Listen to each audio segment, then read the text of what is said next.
அன்பான வணக்கங்கள். ரொம்ப அழகான ஆஞ்சநேயர் மெசேஜ் இன்னைக்கு உங்களுக்காக. ஏன் இன்னைக்கு அப்படின்னு கேக்குறீங்கன்னா, ஒரே நிமிஷம். எனக்கு இன்னைக்கு ஒருத்தங்க மெசேஜ் பண்ணியிருந்தாங்க. எனக்கு வர செவ்வாய்க்கிழமை இல்லைன்னா சனிக்கிழமை எனக்கு ஆஞ்சநேயர் மெசேஜஸ் வேணும். அவங்க என்ன சுச்சுவேஷன்ல இருக்காங்கன்னு எனக்கு தெரியல. பட் அதை நான் இன்னைக்கு இந்த இதுல டேக் பண்ண முடிஞ்சா டேக் பண்றேன். எடிட்டிங்க்கு எனக்கு டைம் இருந்தா. பட் ரொம்ப அழகா என்ன கேட்டிருந்தாங்க. அவங்க எதனால கேக்குறாங்கன்னு எனக்கு தெரியல. பட் இந்த மெசேஜ் அவங்களுக்கு ஏதோ ஒரு வகையில பயனுள்ளதா இருப்பின், இவரை நம்புற நிறைய பேருக்கு இது பயனுள்ளதா இருப்பின் எனக்கு ரொம்ப ரொம்ப சந்தோஷம். அது மைண்ட்ல அப்படியே ஸ்டக் ஆன மாதிரி இருக்கு. ஸோ இது எவ்வளவு பெரிய ரீடிங்கா இருக்க போகுதுன்னு எனக்கு தெரியல. பட் இந்த ரீடிங் உங்களுக்கு கண்டிப்பா யூஸ்ஃபுல்லா இருக்கும். ஸோ நான் என்ன பண்ண போறேன்னா, இந்த கார்ட்ஸை ஷஃபிள் பண்ணிட்டு ரெண்டா பிரிச்சுட்டு, பிகாஸ் இது கம்ப்ளீட்லி அன்பிரிப்பேர்ட். ஓகே, ரெண்டா பிரிச்சுட்டேன். 5 கார்டுகளா எடுத்துக்கிறேன். என்ன மெசேஜ் வருதுன்னு பாத்துக்கலாம். நீங்க 1 இல்லைன்னா 2 ஏதேனும் ஒரு நம்பரை சூஸ் பண்ணி வைங்க. இல்ல வேண்டாம், இது கம்ப்ளீட்லி அன்பிரிப்பேர்ட். ஸோ நம்ம என்ன பண்ணலாம், நீங்க 1 to 10 நம்பர் யோசிச்சு வச்சுக்கோங்க. அதுக்குள்ள நான் 5 கார்டு எடுத்துடுறேன். 1ல இருந்து 10க்குள்ள ஒரு நம்பரை சூஸ் பண்ணி வைங்க. வந்துடுறேன்.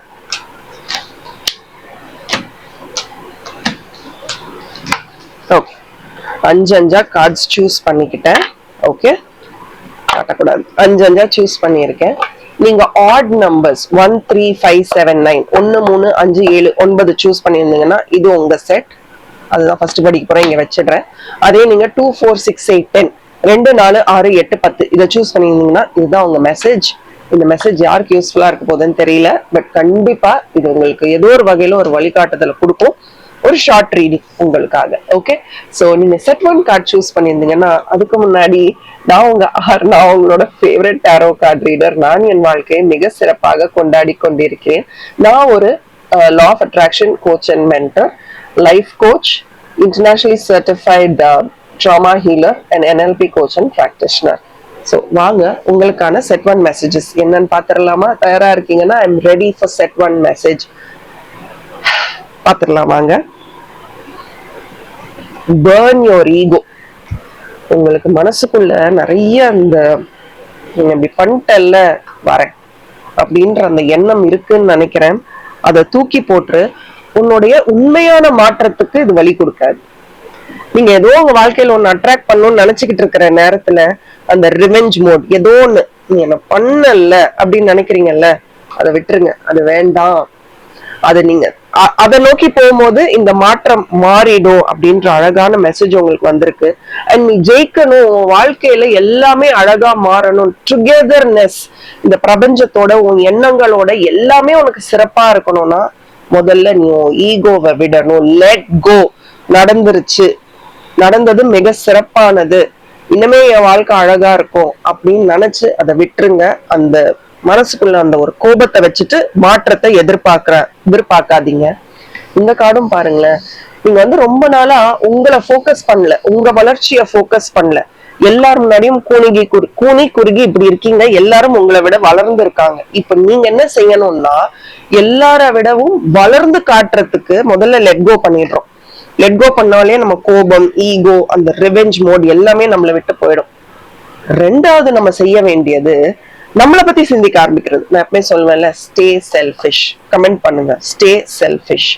நமக்கு என்ன வேணுமோ நம்ம, நீங்க குழந்தையா இருக்கும் போதே அழுதாதாங்க பாலு, இல்லைன்னா குழந்தை பெசாம தானே இருக்குன்னு நம்ம நினைச்சிருவாங்க இல்லையா? சோ இந்த கார்டை பொறுத்த வரைக்கும் ஓங்கி நிக்கணும், அப்படி எழுந்து நிக்கணும். அதுதான் மாற்றம். அந்த தைரியம் வந்துச்சுனாலே மாற்றம் தானா வந்துரும்ன்ற ரொம்ப அழகான ஒரு கார்டு.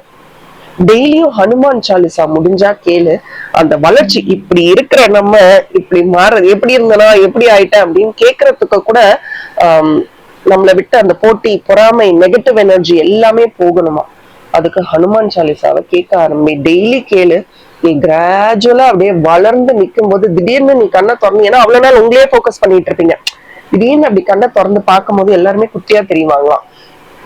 நான் உங்களை ஹைட்ல சொல்லல, எண்ணங்கள்ல சொல்றேன். நீங்க மேலோங்கி நிப்பீங்க அப்படின்ற மெசேஜ் பாக்குறேன். இந்த 2 விதமாவும் நீ இருக்கும்போது நான் உனக்கு தேவையான கைடன்ஸ், ஒரு அன்எக்ஸ்பெக்டட் கைடன்ஸ் ஒன்ன சேரும். எவ்வளவு பியூட்டிஃபுல் இல்ல? நீ எதிர்பார்க்காத கைடன்ஸை நான் உனக்கு தரேன். கண்டிப்பா அதை யூஸ் பண்ணிக்கோ அப்படின்ற பியூட்டிஃபுல்லான message. I think it is a calling. அவங்க என்கிட்ட கேட்டதும் நான் இந்த ரீடிங் அவசரமா போடுறதுக்கும் I think it is a calling. ஒரு டிவைன் கனெக்ஷன் இந்த கார்ட்ஸ்ல நான் பாக்குறேன். ஒரு அன்எக்ஸ்பெக்டட் கைடன்ஸ். நீ கொஞ்சம் கூட எதிர்பார்க்காத நேரத்துல நான் உனக்காக வழிகாட்டுதல் கொடுக்குறேன். But conditions apply. நீ இதெல்லாம் செய்யணும். அண்ட் நான் உன் வாழ்க்கையில வந்ததுக்கு அப்புறம் தான் நிஜமான ஞானம் என்னன்றத நீ புரிஞ்சுப்ப. அவங்க என்ன ஹர்ட் பண்ணிட்டாங்க, அதனால எனக்கு அவங்க மேல நம்பிக்கை இல்லை. என் வாழ்க்கையில வர்றவங்க எல்லாம் எனக்கு ஏதோ ட்ரஸ்ட் இஷ்யூஸ் கொடுத்துட்டே இருக்காங்க, எனக்கு அது பிடிக்கல, எனக்கு பண பிளாக் இருக்கு அப்படின்றத நம்ம டிசைட் பண்றோமோ இல்லையோ, ஊர் உலகமே டிசைட் பண்ணுங்க. ஏன்னா நம்ம கையில பணம் தாங்களன்னா உடனே மணி பிளாக். ஞானம் என்னத்துக்கு அந்த பணம் வேணும், எந்த இடத்துல அந்த பணத்தை தொலைச்சோம், அது கடனா இன்வெஸ்ட்மெண்டா, நிறைய விஷயங்கள்ல நமக்கு சில நேரம் தெளிவில்லை. கிடைக்கிற பணத்தையும் தவறான வழிகள்னு சொல்ல மாட்டேன், பிளான்டா இல்லாத சில இடங்கள்ல நம்ம போட்டுடுறோம். உனக்கு கைடன்ஸ் கிடைக்கும், சரியான ஞானம் கிடைக்கும். போக்கஸ்டா இரு, என்ன யோசி, கண்டிப்பா சரியா. அப்போ நான் அடுத்த கார்டை பார்த்துட்டேன். இப்ப நான் உனக்கு கைடன்ஸ் கொடுக்கணும்ன்றதை எப்படி கொடுக்க முடியும்? நான் 5 நேர் வந்திருக்கேன், உனக்கான கைடன்ஸ் வழிகாட்டுதல நான் கொடுக்க போறேன்னு சொல்ல முடியுமா? சரியான மனிதர்களை உன் வாழ்க்கைக்குள்ள நான் அலோவ் பண்ண போறேன். ப்ரோக்ரெசிவ் ரிலேஷன்ஷிப்ஸ் டைப் பண்ணுங்க. அழகான உறவுகள், தெளிவான உறவுகளை உன் வாழ்க்கைக்குள்ள நான் அனுப்ப போறேன். அவங்க நீ என்ன செய்யணும்னு சொல்லுவாங்க, காதை திறந்து கேளு. நீ காதை திறந்து கேட்கறது கூட அந்த ரிவெஞ்ச், அந்த கெட்ட விஷயம் எல்லாம் உன் மனசை விட்டு போகணும்.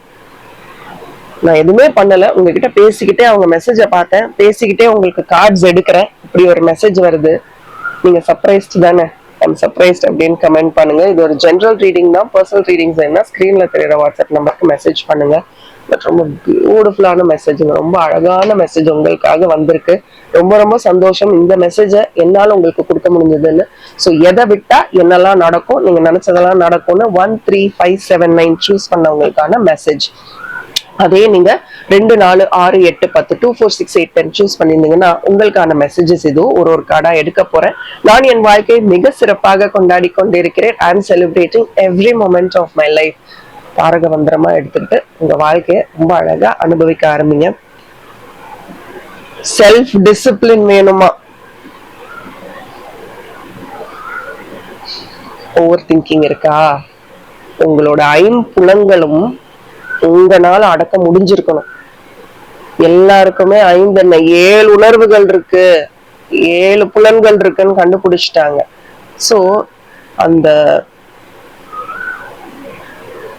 செல்ஃப் டிசிப்ளின், செல்ஃப் கமிட்மெண்ட், நான் வளரணும், முன்னேறணும், அடுத்த லெவலுக்கு போகணும் அப்படின்னு யோசிக்கிறது எங்க இருந்து ஆரம்பிக்கணும்? எவ்வளவு அழகான கார்டு பாருங்க. உன்னோட சென்சஸை நீ கண்ட்ரோல் பண்ணணும். ஒன்னும் இல்லை, இப்ப போன் பார்த்துக்கிட்டே இருக்கோம், சரி இப்ப 10:30 மணி ஆயிடுச்சு, 10:40க்கு வேலையை ஆரம்பிக்கலாம், அப்பதான் 10:45 இருந்து ஃபோக்கஸ் ஒர்க் பண்ணோம்னா ஸ்க்ரோல் பண்ணிக்கிட்டே இருப்போம். அது 45 ஆகும், 50 ஆகும், இன்னொரு 5 நிமிஷம். இது செல்ஃப் டிசிப்ளினா? அந்த செல்ஃப் டிசிப்ளின்ன்றது எப்ப வரும்? நம்ம உணர்ச்சிகளை நம்மளே கண்ட்ரோல் பண்ணும் போது. அந்த உணர்ச்சிகளை எப்போ கண்ட்ரோல் பண்ண முடியும்? நமக்கு என்ன வேணும்ன்றது அப்படியே ஆணி அடிச்ச மாதிரி இங்க இருக்கணும். அப்போ நம்ம நினைச்சதை கண்டிப்பா நம்ம அச்சீவ் பண்ணுவோம். அது ஆணி அடிச்ச மாதிரி நிக்கும் போது அதோட வேல்யூ என்ன, அது எனக்கு கிடைக்கும் போது நான் என்னவா நினைப்பேன். மத்தவங்களை விட்டுருங்க, உங்களுக்கான வேல்யூ எந்த அளவுக்கு வளரும் மலரும்ன்றதை யோசிச்சு பாருங்க. அந்த வாழ்க்கையை இன்னைக்கு நீங்க யோசிச்சீங்கன்னா இதெல்லாம் முக்கியமா இருக்காது. ரீல்ஸ் போடுறவங்க என்னையும் உட்பட போட்டுக்கிட்டே தான் இருப்போம். அது எங்களுடைய வருமானம், எங்களோட தொழில், நாங்க போட்டுட்டே இருப்போம். பட் பாத்துக்கிட்டே இருந்தா பாத்துக்கிட்டு இருக்கலாம். பட் அதுக்குன்னு ஒரு டைம் செட் பண்ணுங்க. இது ஒரு சின்ன விஷயம் தான். ஓவர் திங்கிங்கே சொல்றேன். அப்படியே ஒரு வேலை செஞ்சுக்கிட்டே இருப்போம், ஏதோ ஒரு விஷயத்த யோசிச்சுட்டே இருப்போம். அப்படியே அப்புறம் அந்த ஓவர் திங்கிங் எப்படி பிரேக் பண்றது? வேலையும் கெட்டு போகும். நிறைய பேர் சொல்லி கேட்டிருப்பீங்க, நான் வேலை செஞ்சுக்கிட்டே இருந்தேங்க, அதுக்கப்புறம் அந்த விஷயம் தோணிடுச்சுன்னா என்னால வேலை செய்ய முடியல, எனக்கு ஃபோக்கஸ் இல்லை. அப்படி ஃபோக்கஸ் இல்லாத விஷயம் நமக்கு எதுக்கு? தூக்கி போடுங்க அப்படின்ற பியூட்டிஃபுல்லான மெசேஜ். நீ அந்த செல்ஃப் டிசிப்ளினை பிராக்டிஸ் பண்ணும் பொழுது உனக்கு தேவையான எல்லா விஷயமும் உனக்கு கிடைக்கும்.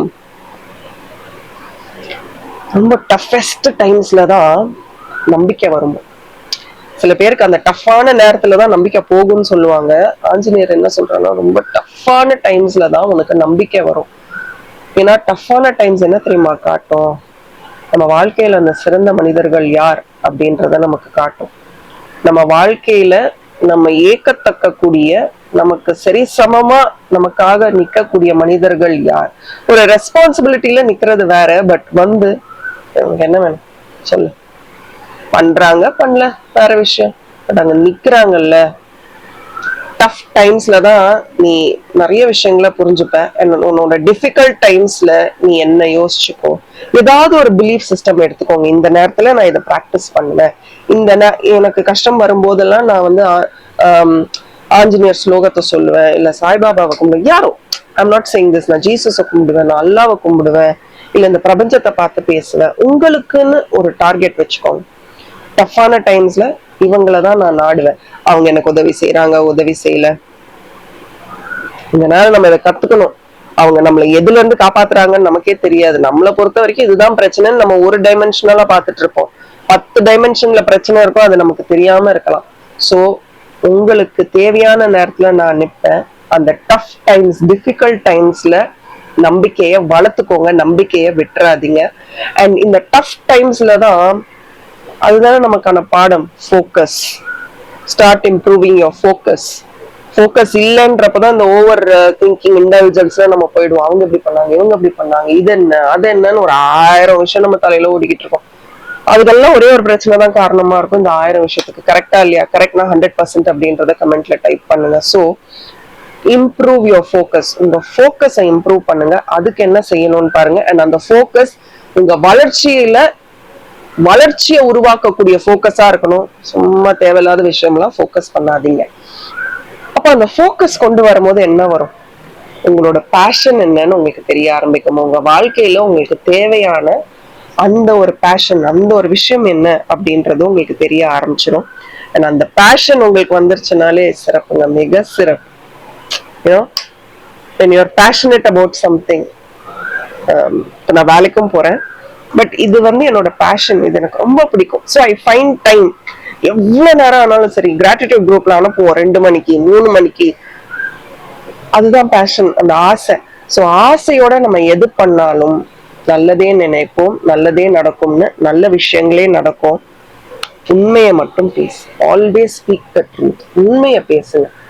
இது எனக்கு வேணும், இது எனக்கு வேண்டாம், இது எனக்கு உதவியா இருக்கும், இது எனக்கு உதவியா இருக்காது, இதனால எனக்கு எதுவும் கிடைக்க போறது இல்லை, இல்ல இதுதான் எனக்கு எல்லாம். ஃப்ராங்கா இருங்க, நேர்மையா இருங்க, நல்ல விஷயங்களை நினைக்க ஆரம்பிங்க, நல்லதே நடக்கும்ன்ற ரொம்ப பியூட்டிஃபுல்லான மெசேஜ். ஆனா தெரியல, இந்த கார்ட்ஸ்ல எனக்கு ரொம்ப பிடிச்சது இந்த find your fashion. What drives you, இல்ல வாட் ரியலி டிரைவ்ஸ் யூ. ஏன்னா நமக்கு எதுல ஃபோக்கஸ் இருக்குன்றதே நமக்கு நிறைய நேரங்கள்ல தெரியல. ஏதோ நம்மளும் வரோம் போறோம். அந்த ஃபோக்கஸ், இதுதான் என்னோட பேஷன், இதுதான் எனக்கு வேணும், இதெல்லாம் ஓகே, இதெல்லாம் வரும் போகும், உறவுகள் வரும் போகும், இதெல்லாம் வேற. பட் எனக்காக என் கூட இருக்க போறது என்னோட ஐடென்டிட்டி. அந்த ஐடென்டிட்டியை ரொம்ப அழகா கிரியேட் பண்ணணும் அப்படின்றதுல மட்டும் என்னைக்கும் பேஷன் அப்படின்ற வார்த்தையை கமெண்ட் பண்ணுங்க. அந்த பேஷனட்டா பண்ணும்போது நம்ம விட்டுற மாட்டோம். எவ்வளவு அடியோ அதை வாங்கினாலும் அங்கேயே நிற்போம். நின்று ஜெயிச்சு எல்லாருக்கும் காட்டுறது இல்லை, நமக்கு காட்டுறதுக்கு நம்மளால முடியும். எதுவுமே சாத்தியம். ஒரு விஷயத்த விட்டு வெளியில வரணும்னாலும் நம்மளால முடியும். அங்கே இருந்து போராடணுமா, நம்மளால முடியும். விட்டு கொடுத்துறாதீங்க, போராடுங்க. எண்ட் ஆஃப் த டே எல்லாரும் அப்படின்னு வாயில கை வைக்கும் போது பண்ணிட்டேன் அப்படியே ஃபுல் அரிக்கணும் நமக்கு. அது கண்டிப்பா நடக்கும். இதை ஏன் இந்த ரீடிங் அவங்க கேட்டாங்கன்னு தெரியல, but I hope you find this reading very useful. Thank you and bye from R. And as always keep smiling. And உங்களுக்கும் இந்த மாதிரி ஏதாவது இம்பார்ட்டன்ட் ரீடிங்ஸ் வேணும்னா ஸ்கிரீன்ல தெரியுற வாட்ஸ்அப் நம்பருக்கு மெசேஜ் பண்ணுங்க. கண்டிப்பா அந்த ரீடிங் தான் என்னால போட முடியும்.